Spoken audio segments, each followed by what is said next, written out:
마가복음 5장 25절부터 34절까지 말씀 먼저 읽겠습니다. 마가복음 5장 신약성경 60페이지 25절부터 34절까지 말씀입니다. 같이 천천히 합독하겠습니다. 12해를 혈루증으로 알아온 한 여자가 있어 많은 의사에게 많은 괴로움을 받았고 가진 것도 다 허비하였으되 아무 효험이 없고 도리어 더 중하였던 차에 예수의 소문을 듣고 무리 가운데 끼어 뒤로 와서 그의 옷에 손을 대니 내가 그의 옷에만 손을 대어도 구원을 받으리라 생각함일러라. 이에 그의 혈루 근원이 곧 마름에 병이 나은 줄을 몸에 깨달으니라.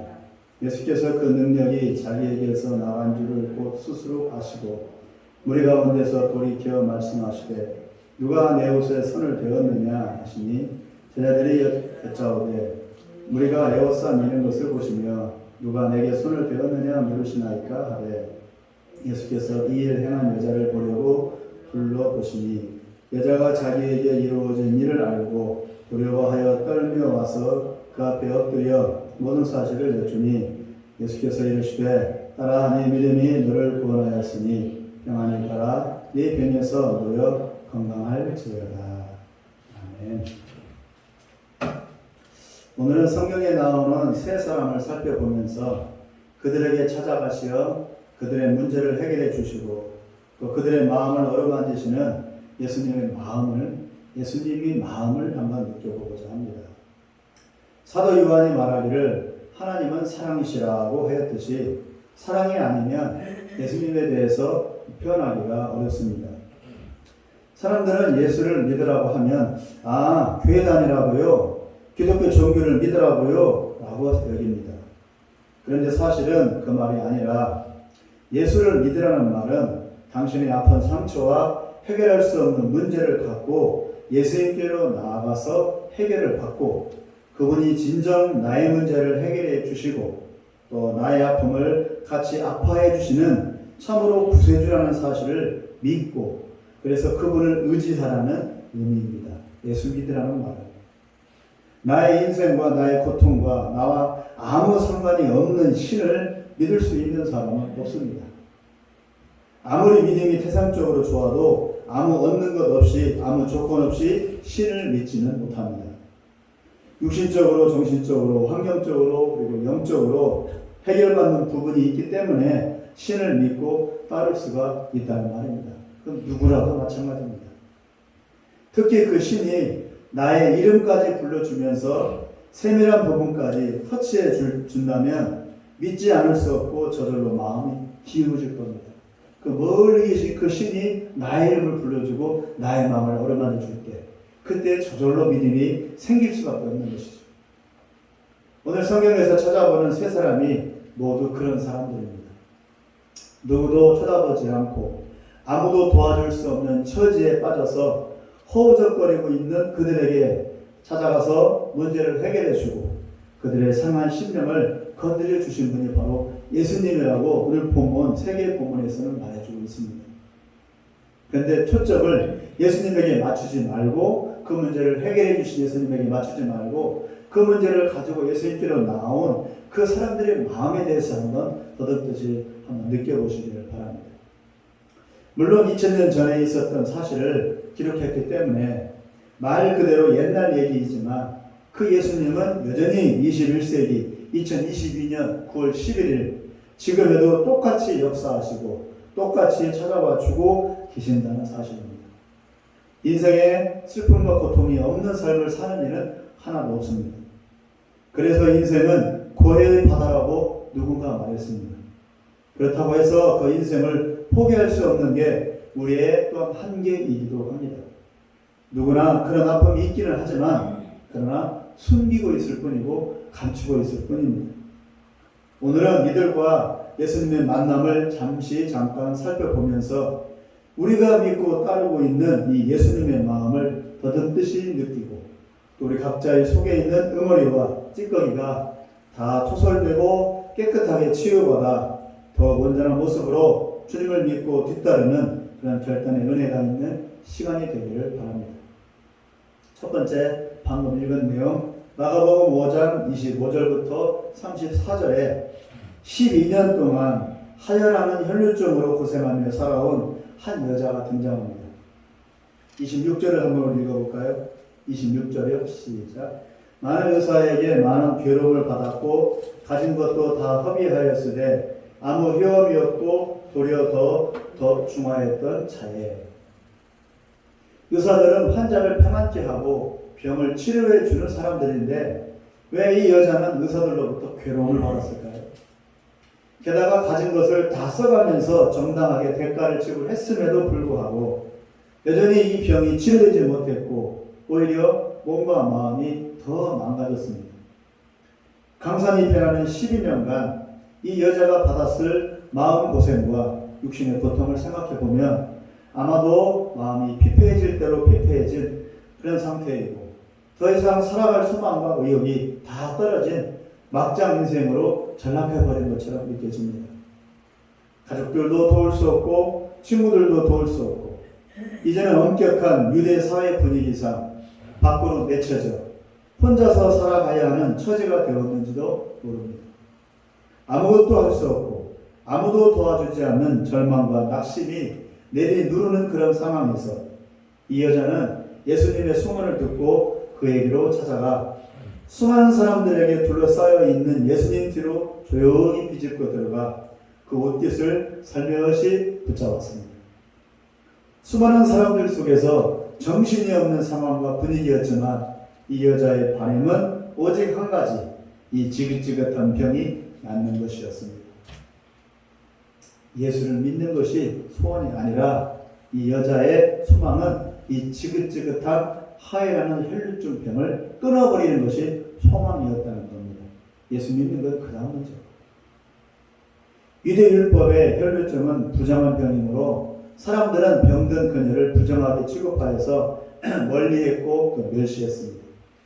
그래서 사마리아 여인과 같이 수많은 사람들이 있는 곳에는 나오기 어려웠지만 절망과 낙심의 처지를 도무지 견디기 힘들어서 이 여자는 마지막 기회라고 여기면서 수많은 사람들이 뭐라고 하든 말든 간에 그 틈으로 비집고 들어가 예수님께로 가까이 나아왔던 겁니다.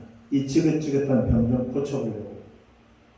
사람들이 피했겠죠. 혈루병 걸린 여인이니까 부정한 여인으로 취급하니까. 덕분에 힘도 없고 초라한 여인이었지만 군중 틈을 비집고 목적을 이룰 수 있었습니다. 그러니까 예수님께로 가까이 갈 수가 있었다는 얘기죠. 수많은 군중들을 해치고 오히려 가장 절망스러운 상황에 내몰리면 기회가 주어집니다. 그렇게 손가락질하던 이들도 눈 감아줍니다. 가장 절망의 상황이 오히려 기회가 됩니다. 그러나 누구도 이 여자의 절망스러운 심정을 이해를 하지 못합니다. 날마다 하혈을 하면서 언제 어떻게 될지 모르는 처지에서 가족들로부터도 내쳐져 사는 게 지옥인 상황에 내몰려 보지 못한 이들은 도무지 이 여자의 아픈 마음과 눈물을 이해 못할 겁니다. 사는 게 지옥이란 말이 참으로 와닿습니다. 사는 게 지옥이라고 저절로 고백할 만큼의 삶을 살아보지 않고서는 이 여자의 아픈 마음을 이해하지 못하겠죠. 사는 게 지옥이라고. 죽지도 못하고 육신의 고통보다 마음의 무너짐이 더 고통스러운 처지에 있는 이 여자가 주님의 옷을 붙잡았을 때 병이 저절로 나아버렸습니다. 왜 나았는지도 몰라요. 어떻게 나았는지도 몰라. 그냥 나아버렸어. 성경은 그걸 말하려고 하는 게 아니라는 얘기죠. 병이 어떻게 나았는가 말하려고 하는 게 아니라 여자의 마음, 그리고 여자의 마음을 더듬어 안아주시는 예수님의 마음, 그것이 초점이라는 얘기입니다. 28절을 읽어보겠습니다. 이는 내가 그의 옷에만 손을 대어도 구원을 받으리라 생각함이라. 여자 생각입니다. 가장 밑바닥에 떨어져 있는 상황에서 한 가닥 지푸라기도 생명줄이라고 여기게 됩니다. 누구라도 그렇죠. 살짝 옷깃 붙잡는다고 어찌 병이 낫겠습니까? 택도 없는 일이죠. 그런데 이 여자의 마음에는 그런 생각이 그냥 들어온 거예요. 저 어깨만 잡아도 살짝만 잡아도 낫겠다 하는 마음이 들어온 거예요. 어떤 마음으로? 지푸라기라도 잡고 싶은 심정으로. 왜냐하면 가장 비참한 상태에서 가장 초라한 마음으로 나가 떨어져 심령이 갈급하고 간절해지니 옷 살짝 만지는 것만으로도 대단한 효과가 있을 것 같다고 저절로 여겨지게 된 겁니다. 그만큼 여자의 마음이 가난해진 거죠. 갈급해진 거죠. 즉 예수님이 능력이 많아서 옷자락에서도 능력이 나타나기 때문에 병이 나을 것이라고 여긴 게 아니고 이 여자가 가난한 마음으로 그렇게 생각했기 때문에 즉 믿었기 때문에 병이 나은 것입니다. 그래서 34절을 읽어보겠습니다. 시작. 예수께서 이르시되 딸아 네 믿음이 너를 구원하였으니 평안히 가라. 네 병에서 놓여 건강할지어다. 믿음이 있어서가 아니고 이에 간절, 갈급함, 낮아짐, 절망감, 사는 게 지옥이라고 하는 그 절망스러운 심정으로 누구에게 나왔다고? 예수님께로 나왔다. 이것을 통틀어서 믿음이라고 예수님은 말해준 겁니다. 내 마음에 믿음이 있어서가 아니라 이 모든 절망적인 상황, 나올 수밖에 없었던 그런 환경 처지, 집회라고도 잡고 싶은 호적거리는 그 손짓 발짓, 이 모든 것을 통틀어 뭐라고요? 예수님은 믿음이라고 평가해 준 겁니다. 이게 믿음이라고. 믿음이 여기에 딱 자리 잡고 있는 것이 믿음입니다. 네 믿음이 너를 구원했다고 말씀하십니다. 내가 너를 낫게 했다고가 아니고 너의 가난한 마음에서 나온 그 간절한 소망과 기대하는 믿음이 너를 구원했다고 말씀하십니다. 네가 너를 구원했다고 말씀하시는 거죠. 예수님은 여전히 거기 계시고 변함이 없지만 이 여자의 마음이 바닥까지 내려가고 거기에서 주님을 바라보았을 때, 바닥에서 주님을 바라보았을 때 병이 치료받고 구원으로까지 이르게 된 겁니다. 그것을 믿음이라고 표현한 겁니다. 우리가 생각하고 있는 믿음과 다른 겁니다. 이 여자는 혈류증에 걸렸기 때문에 예수님을 만났습니다. 이 병이 안 걸렸으면 예수님께로 나올 이유가 전혀 없고 또 갈급함과 간절함으로 매달리지도 않았을 겁니다. 택도 없는 일이죠. 내가 왜 예수님께로 가? 내가 왜 매달려? 31절에서 예수님은 수많은 무리들이 이리 밀치고 저리 밀치는 상황에서도 뒤에서 살짝 옷자락 만지는 여자를 감지하셨습니다. 예수님의 주파수는 겸손히 자신을 내려놓고 간절히 주님의 은혜를 구하는 그 마음에 가 있었습니다. 많은 무리들이 예수님 주변에 널려 있지만 모두 구경꾼에 불과했고 또 예수님께 집중하지 않았습니다. 예수님과 아무 상관없이 주변에 있는 것이지만 이 여자는 조용히 보이지도 않게 있었지만 그 마음에는 간절함과 절박함을 예수님께 쏟아부었기 때문에 예수님은 주파수로 알아본 겁니다.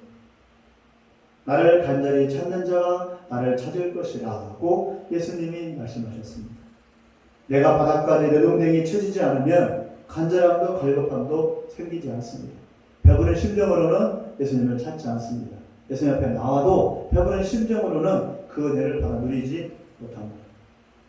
오히려 이 지긋지긋한 죽을 병이 그 여자로 하여금 낮아지게 했고 예수님께 간절히 매달리게 했던 것입니다.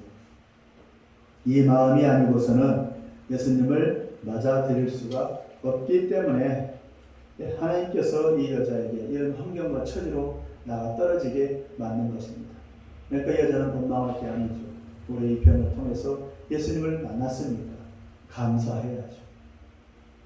두 번째 말씀은 잠시 읽어보겠습니다. 뒤로 가셔서 마가복음 10장입니다. 마가복음 10장 46절에서 52절까지를 잠시 읽어보겠습니다. 뒤로 가셔서 마가복음 10장 46절부터 52절까지 같이 읽겠습니다. 시작. 그들이 여리고에 이르렀더니 예수께서 저희들과 허다한 무리와 함께 여리고에서 나가실 때에 디메오의 아들인 맹인거지 바디메오가 길가에 앉았다가 나사렛 예수시란 말을 듣고 소리질러 이르되 다윗의 자손 예수여 나를 불쌍히 여기소서 하거늘 많은 사람이 꾸짖어 잠잠하라 하되 그가 더욱 크게 소리질러 이르되 다윗의 자손이여 나를 불쌍히 여기소서 하는지라.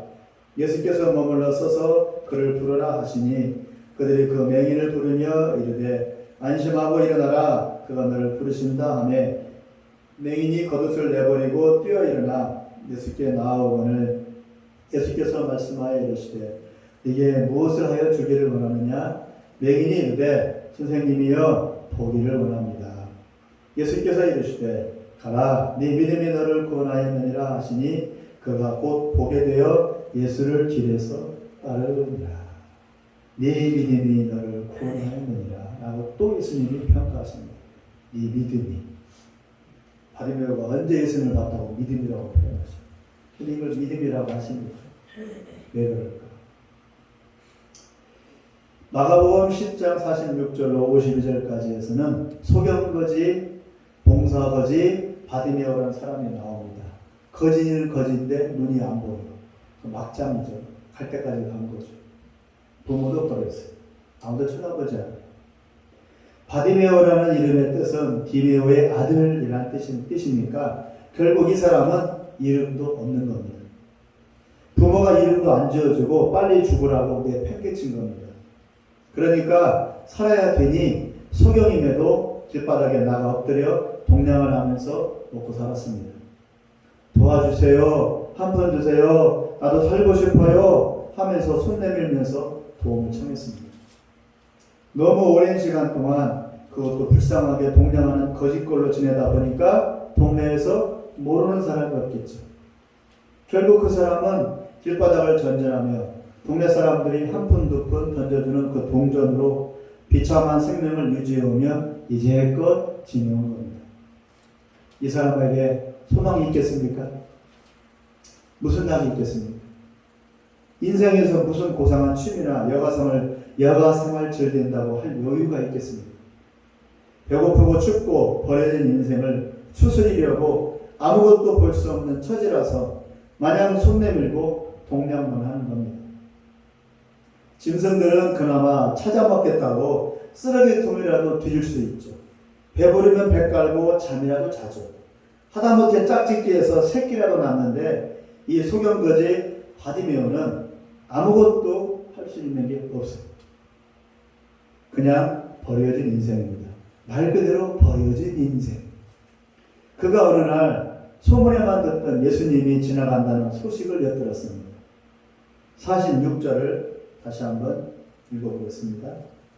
그들이 여리고에 이르렀더니 예수께서 제 아들과 허다한 무리와 함께 여리고에서 나가실 때에 디메오의 아들인 맹인거지 바디메오가 길가에 앉았다가 아마도 디메오의 아버지도 맹인인지도 모릅니다. 아버지가 생활 능력이 있으면 아들이 길바닥에 거지 노릇하게 그냥 두지는 않을 것이기 때문입니다. 디메오의 아들 바디메오라고 했으니 그 아들의 그 아버지라는 비아냥과 무시의 느낌이 드는 멸시하는 이름이죠. 아마도 바디메오. 디메오 아들이야. 디메오 아들이야. 디메오도 그래. 그 아들도 그러네. 디메오 아들이야. 바디메오야. 이러는 일이죠. 멸시하는 이름이 바디메오라는 이름. 동네 사람들이. 아이고 그 집안 그 짓고서 아이고 그런 것 뜻이죠. 그런 느낌이 드는 이름으로 불리워진 채 길바닥에 주저앉았다가 지나가는 사람들이 예수님의 무리라는 소식을 듣자마자 그는 보이지도 않는 상태에서 기다렸다는 듯이 외쳐대기 시작했습니다. 이 심정을 한번 헤아려 보십시오. 바디메오의 심정. 외치지 않을 수 있겠어요? 김명 사모님. 만약에 사모님이 안 보여. 아무것도 없어. 집구석은 저래. 길바닥에 내앉아서 동냥하자면 못 먹고 살아. 그런 처지에서 다 고쳐준다. 예수님이 지나가. 그러면 지나간다고 지나가. 이러고 있겠어요? 인정 사정 없이 나 달려들겠지. 나를 살려달라고. 그 심정으로 지금 바디메오가 달려드는 겁니다. 예수님한테. 47절을 읽어보겠습니다. 시작. 나사렛 예수시라는 말을 듣고 소리질러 이르되 다윗의 자손 예수여 나를 불쌍히 여기소서 하거늘. 그냥 소리 질러대는 겁니다. 내 소리 듣고 나를 불쌍히 여겨서 나 좀 봐달라고 하는 겁니다. 마치 바디메오는 아무것도 못 보는 유대인의 상징인지도 모릅니다. 하나님의 선민이라고 하나님의 율법을 지킨다고 고개를 바짝 세우고 있지만 사실은 하나님의 마음이 어디 있는지, 하나님의 뜻이 무언지, 지금 자신들이 어디에 어떤 처지로 나덩거려져 있는지 모르는 유대인들, 그리고 이 땅의 모든 인생들, 이 시간에 한국 교회들, 한국 교회 목사님들, 그리고 성도들을 대신하고 있는 것인지도 모릅니다. 자신들은 바로 서 있다고 생각하지만 그러나 하나님만 안 같은지도 몰라. 하나님의 뜻이 어디 있는지도 몰라. 현재 세상이 어떻게 흘러가고 있는지도 몰라. 그렇게 아무것도 모른 채 나는 바로 서 있다라고 생각하는 이 시대에 믿는 사람들, 이 시대에 믿는 죄인들, 아무리 얘기를 해줘도 소교의 교육을 끼치고 들으쳐야만 하는 그런 사람들을 대신하고 있는 것인지도 모릅니다. 바디메오가 항상 피를 흘리며 옷이 망가질 대로 망가진 채, 몸이 망가질 대로 망가진 채 버려진 삶을 꾸역꾸역 이어갔던 그 방금 전에 혈병 걸린 여인 역시 세상에서 버려진 유대인들, 그리고 아무것도 모른 채 살아가는 그리스도인들, 구원받았다고 하는 그리스도인들을 의미하는 것 같고, 나아가 사단의 먹잇감이 되어 피 흘리며 어찌할 수 없어 하는 이 세상의 모든 불쌍한 인생들을 보여주는 것 같습니다. 아무것도 할 수 없는 무기력한 존재가 바로 인간입니다. 자신들은 잘났다고 거들먹거리지만 그러나 사단 앞에서 인생은 꼭두각시에 불과합니다. 짐승들은 태어나 살다가 아무 의미 없이 사라져 가도 누구 하나 기억하거나 안타까워하지 않습니다. 걔가 지나가다 차에 치여서 죽어 그냥 달아 없어져도 내장 튀어나오고 다 했어도 아 걔가 지나가다 죽었나 보다 라고 생각하지 누가 그 길을 슬퍼하겠어요. 그냥 피조물에 불과하니까 왔다가 가는 것만이니까. 그러나 인간은 태어나면서 기대와 기쁨을 한 몸에 받고 고이고이 이쁨 받으며 자라지만 인생의 한 고비에서 한 발짝 잘못 디뎌 삐끗하면 그대로 나가 떨어져 헤어날 수 없는 구렁텅이로 빠져 들어간다는 연약한 존재가 바로 인간입니다. 그렇게 사랑받게 태어난 존재가 그렇게 한 번 실수로 그냥 그렇게 구렁텅이로 빠져 시궁창에 빠져서 쓸모없이 그렇게 사라져버리는 존재. 짐승이 그렇게 살다 갈목과는 틀리잖아요. 사람은 슬프지 않습니까? 사람은 그렇게 태어나지 않았잖아요. 한마디로 하나님의 기대 속에서 주변 사람들의 기대 속에서 태어난 존재가 아닙니까? 그렇게 비참하게 죽어야 될 존재가 아니죠. 인간 짐승하고는 틀리죠.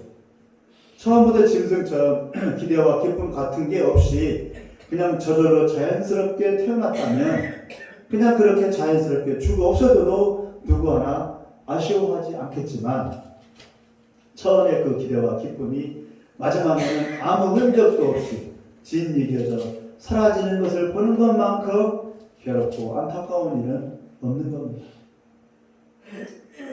배설물은 길바닥에 나뒹굴어도 그러려니 하겠죠.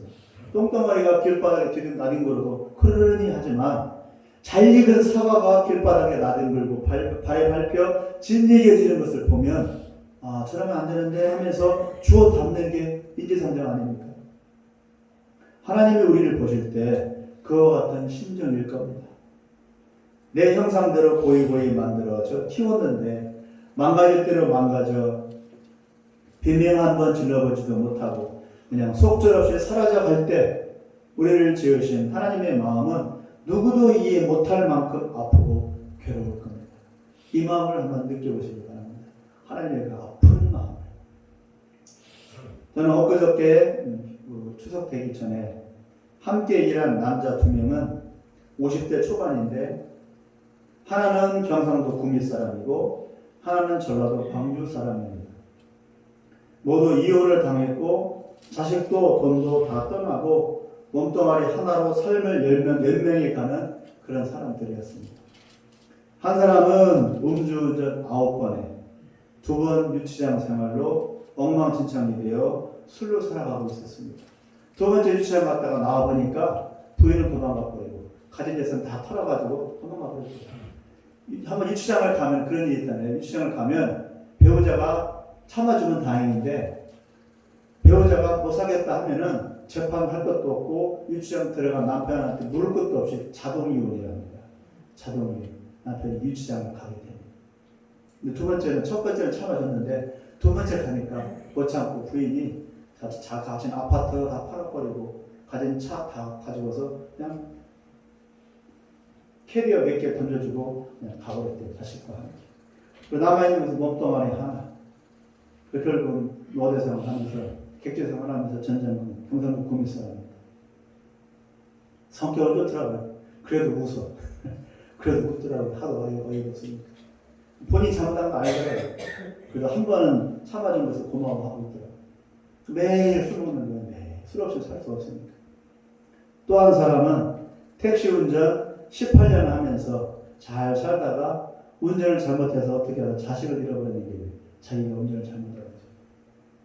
낙심 천만하에서 삶의 소망을 잃은 채 하루하루 일당 벌어서 살고 있었습니다. 소망이 없대요. 자기 입으로 그러더라고요. 나는 사는 게 소망 없어요. 이제 앞으로 더 살 힘도 없어요. 그냥 하루하루 이렇게 살아가요. 그렇게 말하고 있더라고요. 자기 손으로 자기 자식을 죽게 했으니까. 그다음 부인한테는 이혼당하고. 사는 게 아니라 꾸역꾸역 그냥 살아가는 거죠. 낙심과 절망을 술과 용역으로 버티면서 하루하루 삶의 무게를 짊어지고 그렇게 두 사람은 살고 있었습니다. 절망과 낙심을 예수님께로 가져가면 되는데 그러라고 고통의 세월을 주셨는데 그들은 관심이 없었어요. 한 사람한테 전도했어요. 전도지 주면서 했습니다. 자기가 자기 매제는 예수를 믿고 있대요. 그 전라도 홍대 사람. 혹시나 또 갈 수도 있겠죠. 다시 교회 찾아갈 수 있겠죠. 구원 하나님께 있으니까 그냥 우리는 전해주는 것밖에 없어요. 예수 믿으라고 한번 해주는 것밖에. 우리가 구원시킬 수는 없잖아요. 우리가 해줄 수 있는 최고의 선물은 예수 믿는 것. 예수 믿으라고 전해주는 것. 그게 가장 큰 선물입니다. 하루하루 술로 버티고 일로 시간을 흘려보냅니다. 아까운 인생을 그렇게 소진시키고 있는 인생들이 그 두 사람뿐만 아니라 부지기수입니다. 하루 일당 벌어서는 돈이 모아지지 않습니다. 그날 벌면 곧 다 나가게 되어 있는 게 하루벌이 인생입니다. 희한하게 다 그냥 나가버려요. 저도 그래요. 하루 벌어서 모아야 되는데 안 모아져요. 이것저것 쓸 일이 생겨요. 일당벌이는 그렇더라고요. 그런 생활이 기약 없이 그냥 계속 이어져가는 거예요. 자식 잃은 아비의 마음, 처자식 다 도망가버린 버려진 인생의 처지가 참으로 슬프고 안타까웠습니다. 하나님은 이런 이들에게 손짓하고 있는 겁니다. 이렇게 손짓하고 있는 겁니다. 너희는 저주받아라. 저주받은 인생이야. 가라. 이게 아니고 이런 어렵고 힘든 처지가 불쌍한 처지가 빨리 와라. 빨리 와라. 손짓하고 있는 거라고. 하나님이 자기를 저주해서 내 처지가 아니라 그런 처지를 통해서 나한테 오라고 손짓하는 겁니다. 이 사람들은 그런 생각이 안 되는 거죠. 그러나 바디메오는 원망하지 않았다고. 예수님께로 나아갔다고. 그게 틀린 겁니다. 나에게 오라고 돈도 아니고 사람도 아니고 가족도 아니고 오직 예수만이 해결책이고 살 길이라고 나한테 오라고 손짓하고 있는 겁니다. 하나님. 그게 고통이고 그리고 저주받은 삶의 모습입니다. 지금 바디메오는 잘 선택을 했습니다. 목에 터져라 울부짖습니다. 다윗의 자손 메시아 예수님, 나 좀 살려주소. 나 여기 있어. 나는 당신이 안 보이지만 당신은 내가 보일 거 아니요. 나 좀 살려주시오. 내 꼴 좀 보시오. 길바닥에서 산지가 얼마인지도 나도 모르겠어. 내 나이가 몇인지도 모르겠어. 걔도 이렇게는 안 살 거야. 나는 사람인데 왜 이렇게 살아야 합니까? 나 좀 건져주시오. 나 좀 살려주시오. 외치는 거예요. 받으면. 나 좀 살려주세요. 체면이고 꾸준히 건강에 살아야겠으니 언제 다시 예수님을 만날지 기회가 없으니 지푸라기를 찾고 있는 심정입니다. 그렇게 받으면 소리 질러댄 겁니다. 이 심정이 아니면 예수님을 찾지 않습니다. 누구나 하지 않아요. 예수님을 안 찾아요. 조금만 먹고 살만하면, 조금만 살만하면 예수님 안 찾아요. 이렇게 되어야 예수님을 찾아요. 그러니 참 한심한 인생들입니다. 저도 그랬고 다 그래요.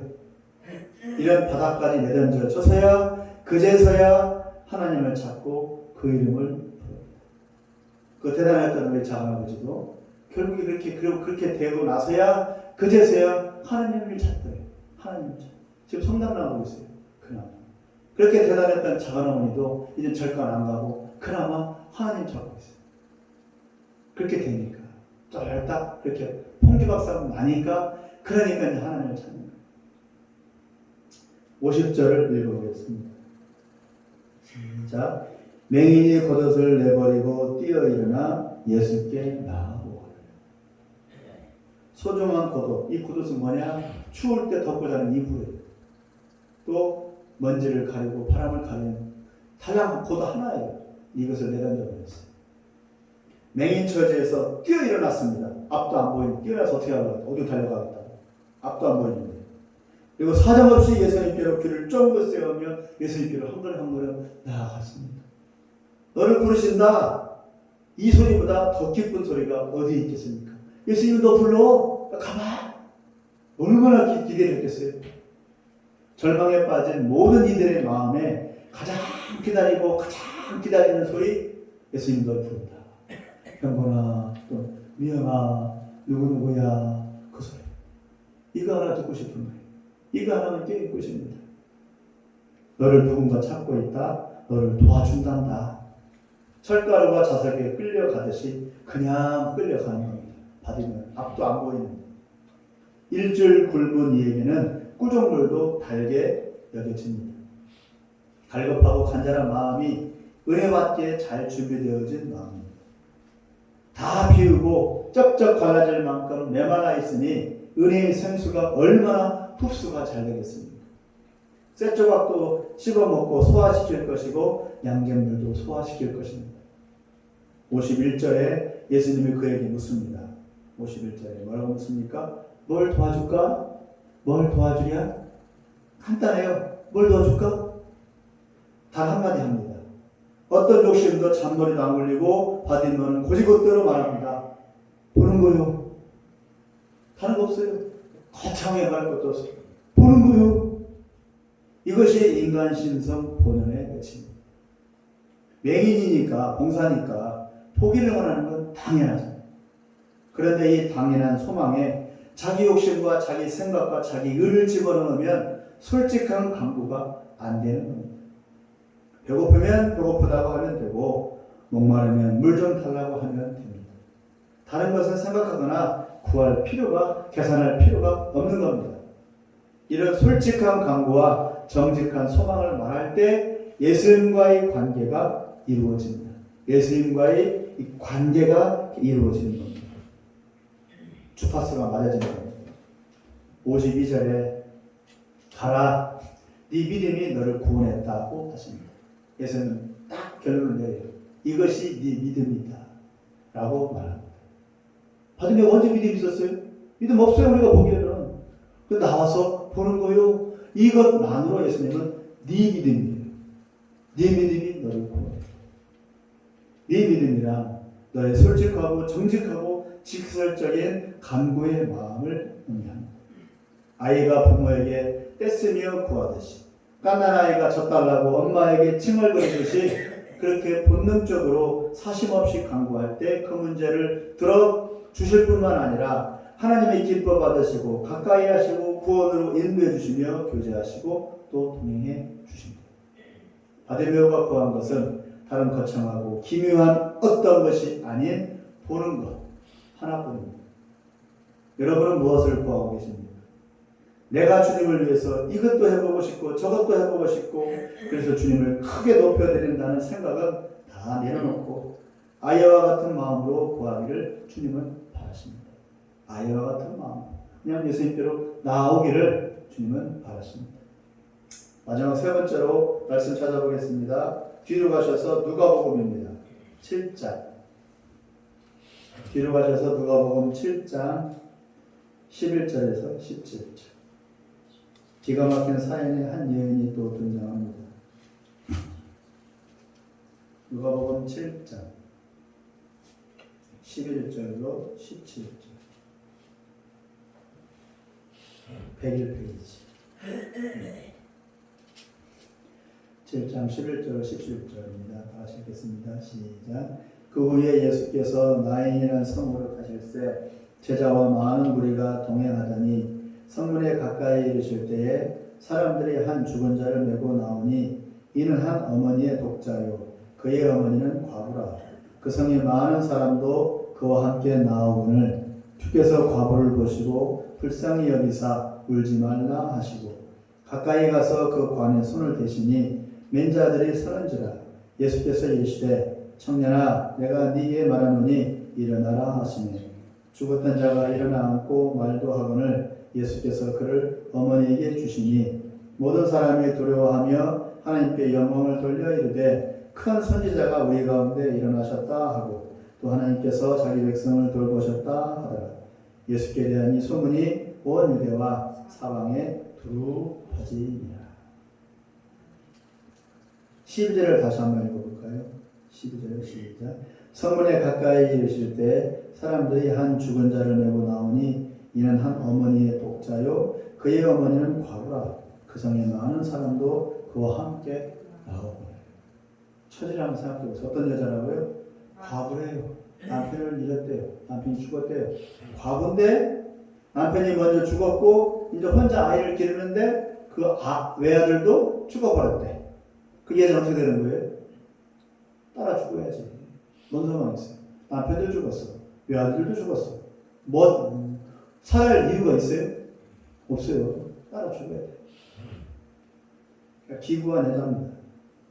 어떤 심정이겠습니까? 처참한 심정이죠. 남편도 죽었고 남은 자식마저 죽었으면 여자로서는 산 목숨이 아니죠. 여자에게 있어 남편과 자식은 전부이고 생명보다 더 소중합니다. 그런데 이 두 가지가 휘발유처럼 날아가 버렸어요. 이 여자의 심정은 곧바로 따라 죽고 싶을 겁니다.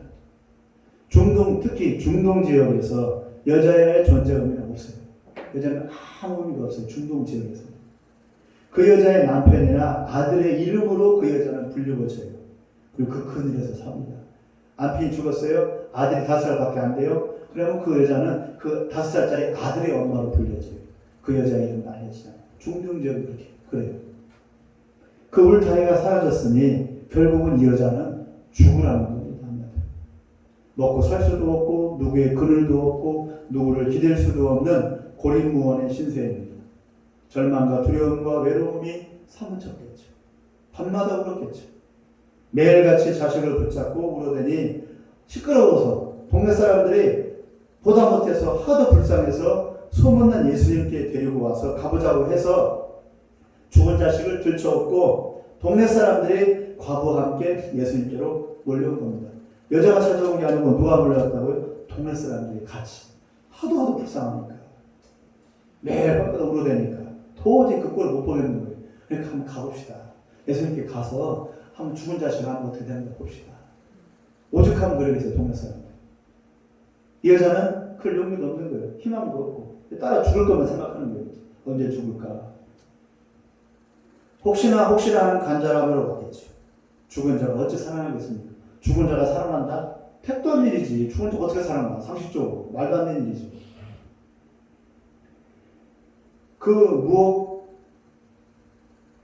과부 엄마도 그것을 잘합니다. 죽은 자식이 살 것이라고 생각하지 않겠죠. 그러나 답답해서 죽을 것 같으니까 그냥 찾아온 겁니다. 죽은 자식 살려줄 거야. 예수님이면 죽은 자식을 해줄 거야. 믿습니다. 아멘. 이런 게 아니고 그냥 온 거예요. 답답하니까 죽을 것 같으니까. 혹시나 해서 살려낸다는 확신이 아니라 그냥 매달리려고 아까 헬리콥터 얘기처럼 어쩌다 붙들고 매달리려고 온 겁니다. 살아날지 못 살아날지는 그 다음 문제죠. 울며 불며 죽은 자식 좀 살려달라고 그냥 떼글떼글 뒹굴며 매달려보고 싶어서. 그러면 좀 마음이라도 후련해질까 싶었어. 인생 막판인데 못할 게 뭐가 있습니까? 체면이고 뭐 필요가 있어요? 남편 죽었지, 자식 죽었지, 가릴 게 뭐가 있어요? 어거지 소리인지 잘 알지만 마냥 생떼를 쓰는 거죠. 죽은 자식 살려달라고. 나 자식 살려주세요. 나 자식 살려주세요. 본인도 알아. 죽은 자식이 안 살아난다는 거. 그러나 예수님이니까 혹시 모르잖아요. 살려주세요. 악 쓰다가 죽고 싶어서, 떼 쓰다가 죽고 싶어서. 죽음 앞에 누구도 눈을 뜨지 못합니다. 죽음의 권세 앞에서 인간은 아무 힘도 못합니다. 사단의 최고 무기는 죽음입니다. 그리고 이 죽음은 죄의 삭시입니다. 아담의 원죄의 대가로 이 죽음이 세상에 들어왔고 모든 인간은 이 죽음 앞에 노예가 되어버렸습니다. 꼼짝 못하고 노예 종이 되는 겁니다. 내 사랑하는 사람이 죽었어. 그때부터는 절망이죠. 그 죽음 앞에 아무것도 힘을 못 써요. 사람. 죽음이라고 하는 그 추상적인 것은 아무 의미 없지만 만약에 그 죽음이 내 자식, 내 남편, 내 사랑하는 가장 소중한 사람을 앗아가, 그러면 그 죽음은 너무너무 나한테는 절망입니다. 가장 사랑하는 사람이 죽음을 당했을 때의 슬픔과 망연자실함을 어찌 말로 표현할 수가 있겠습니까? 이 과부는 아까 그 사람처럼, 아까 그 드라이브 컨듀서, 자기가 운전해서 자기 자식을 죽였어요. 그래 귀신이 됐다고 했어요. 울더라고요. 그냥 일하자마자 울더라고. 하늘 쳐다보고. 남자 50 넘은 남자가 처음에 뭔 말인지 몰랐어. 소망이 없대. 젊은 사람 50대 초반인데 보니까 자기 손으로 운전하다 사고 나서 죽었다니. 그 심정이 이해가 되겠다. 무슨 심정인지. 이 과부는 남편도 죽었고 이제 자식도 없습니다. 두 번의 죽음 앞에서 이해되는 제정신이 아닙니다. 죽음의 권세에 눌려서 숨도 쉴 수가 없을 때 동네 사람들과 함께 예수께 나와 매달린 것입니다. 그랬을 때 13절과 14절의 일이 벌어졌습니다. 13, 14절 같이 읽을까요? 시작. 주께서 과부를 보시고 불쌍히 여기사 울지 말라 하시고 가까이 가서 그 관에 손을 대시니 맨 자들이 서는지라. 예수께서 이르시되 청년아 내가 네게 말하노니 일어나라. 우리의 큰 절망을 해결해 주시는 분이 예수님입니다. 그러니까 예수님은 하나님의 아들이고 믿을만하죠. 예수님 외에는 없습니다. 어떤 신도 이렇게 하지 않았습니다. 어떤 신도 그 대단하다고 하는 그 알라 신도 사람에게 찾아오지 않습니다. 그 자리에 버티고 있어요. 그러나 하나님 아들 예수 그리스도는 그 대단한 전능하신 신이지만 우리에게 찾아오셔서 우리의 죽음 앞에, 우리의 절망 앞에, 우리 눈물 앞에 와 계신다는 거죠. 손만 뻗으면 잡으세요. 그러니까 믿을 만한 분입니다. 예수님은. 죽음의 한계를 이기는 분은 예수님뿐입니다. 모든 인간들의 최종 종착역인 죽음을 통과하는 분이 오직 예수님뿐입니다. 그분이 이 여인을 보시며 불쌍히 여기셨습니다. 하나님이 한 인간의 부름을 불쌍히 여기셨습니다. 신이 인간을 불쌍히 여기셨습니다. 신이, 그 대단한 신이, 하늘에 높이 계신 그 신이 나에게 찾아오셔서 내 마음을 어루만지며 나를 불쌍다 하고 이렇게 보십니다. 이건 기적입니다. 절간의 불쌍은 아무리 눈물로 호소해도 눈 하나 깜빡거리지 않고 뜬모를 미소만 날리고 있습니다. 이슬람의 알라는 묵묵부답입니다. 공자는 뭐라고 말합니까? 그런 건 나 몰라. 죽음 같은 건 나 몰라. 공자가 자기 입으로 말했어요.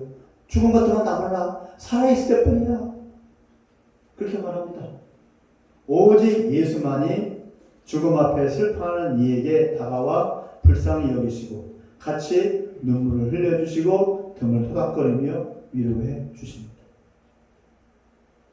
그리고는 죽음 같은 거 나한테는 안중에도 없어. 두려워 마라. 나는 창조주이고 생명을 만든 장군님이란다. 죽었다고 슬퍼 마라. 내가 살려줄게. 그리고 너도 이제 절망하지 말고 나를 믿음으로 이겨내고 또 다른 이들을 붙들어 일으켜 주어라. 라고 하십니다. 이분이 예수님입니다. 심령이 가난한 자는 복이 있나니 천국이 저희의 것이니요 라고 말씀하셨습니다. 이제까지 세 사람의 공통점은 갈급함, 간절함, 절박함의 상태에 있다는 겁니다. 그리고 그들은 그 심정으로 예수님께 나아왔다는 것입니다. 어떤 이유든 어떤 동기든 간에 이쨌든 저쨌든 간에 예수님께로 자기 발로 나아왔다는 것. 이것을 예수님은 믿음이라고 해준 겁니다. 믿음이 아닌데 이걸 믿음이래요. 만약에 그 절박함으로 다른 곳에서 해결책을 찾으려 했다면 모든 사람들이 살다간 모습 그대로 고해 같은 인생사에 지쳐서 그냥 안개처럼 사라져버렸을 뿐일 것입니다. 그들이 예수님께 나왔을 때 주님은 그들의 마음 중심을 살피셨고 그 간절함과 절망스러운 처지를 불쌍히 여기셔서 그들의 마음을 만지시고 위로하고 치유해 주셨습니다. 이렇게 되도록 우리는 뭐 하라는 겁니까? 복음을 전하자는 겁니다. 이렇게 되도록 예수 믿어보세요. 예수님이 당신을 살려줄 거예요. 예수님이 당신의 마음을 위로해 줄 거예요. 통해서 그렇게 했잖아요. 거북이. 동네 사람들 그렇게 데리고 왔잖아요. 본인은 못 오니까. 이 만남과 치료의 과정이 예수님을 믿게 되고 새로운 세상을 꿈꾸며 새로운 삶에 시작되게 만드는 것입니다. 예수님은 잃어버린 자를 찾으러 왔다고 자기 입으로 말씀하셨어요. 나는 잃어버린 자를 찾으러 왔다. 나는 생생한 자를 찾으러 왔다가 아니라 예수님은 잃어버린 자를 찾으러 왔대요. 낙심과 절망에 빠진 사람들을 찾으러 왔다고 예수님은 자기 입으로 말했어요. 이렇게 인생사에 지치고 낙심하고 절망의 구렁텅이에서 흐득이는 이들을 찾으러 예수님이 오셨고 그들에게 십자가의 사랑을 부어주셨습니다. 죄사함과 치유의 은혜입니다. 그래서 예수는 믿을만 합니다. 말씀을 맺겠습니다. 2000년 전 그때나 지금이나 앞으로도 상하고 고통받는 심령들은 늘 있을 거고 더 많이 생길 겁니다. 세월호 사건처럼 또는 우크라이나 사태처럼 생각지도 않은 얼마 전에 있었던 태풍 때문에 불의의 사고로 자식을 잃은 어떤 엄마처럼 수없이 많은 슬픈 일을 당하며 사는 것 같지 않게 살아가는 이들이 매우 더 많아질 것입니다. 이때 이렇게 고통을 주시는 이유는 미워서가 아니라 우선은 예수님을 찾으라는 겁니다. 갈급하지 않으면 예수님을 찾아오지 않으니까. 쌩쌩한 모습으로는 예수님을 안 찾으니까. 어떤 방법으로도 진정한 답은 없으니 하나님의 아들의 이름을 부르고 그 얼굴을 구하라고 주시는 하나님의 부르심이 우리가 당하는 고통입니다.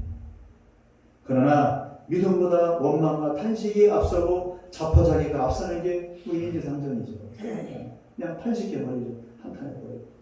잠언 24장 10절 말씀에 이런 말이 있습니다. 네가 만일 환난 날에 낙담하면 네 힘이 미약함을 보이느니라. 주보에 적혀 있어요. 라고 했습니다. 그런데 11절에 말이 나옵니다.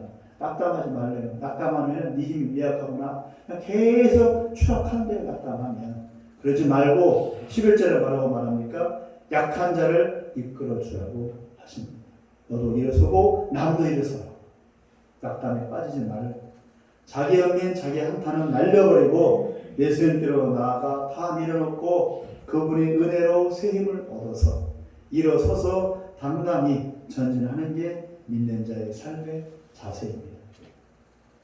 소가 대세경제를 하듯이 인생의 여러 가지 일들을 곱씹으면서 들릴 것도 없고 낙심할 것도 없고 묵묵히 오직 주님만을 바라보며 믿음으로 전진해 나아가시기를 바랍니다.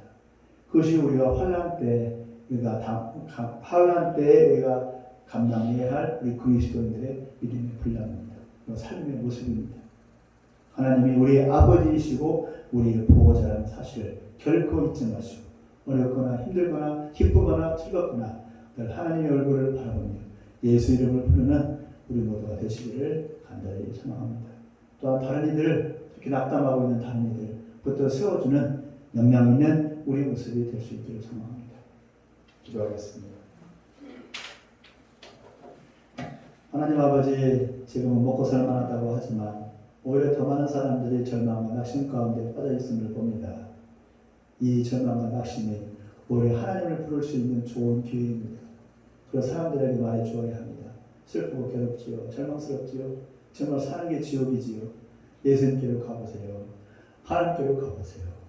하나님이 우리를 도와주십니다. 하나님이 우리를 기다리고 계십니다. 하나님이 우리의 고통을 어루만져 주시고 해결해 주신답니다. 한번 같이 가보십시다. 하나님께로 가서 그 은혜를 누리며 이 고통에서 벗어나 오히려 더 희망찬 삶을 살아봅시다. 라고 우리가 말해줘야 하는 줄 믿습니다. 우리가 그런 말을 할 수 있는 영영 있는 모습의 그리스도인 될 수 있도록 우리를 더욱더 새롭게 하여 주시고 우리 아픔과 우리의 슬픔을 다 주님께 맡겨버리고 믿음으로 일어서게 하여 주옵소서. 살아 역사하시는 우리 주 예수님의 이름으로 기도합니다. 아멘. 자전가 79장을 부르시면서 봉헌하겠습니다.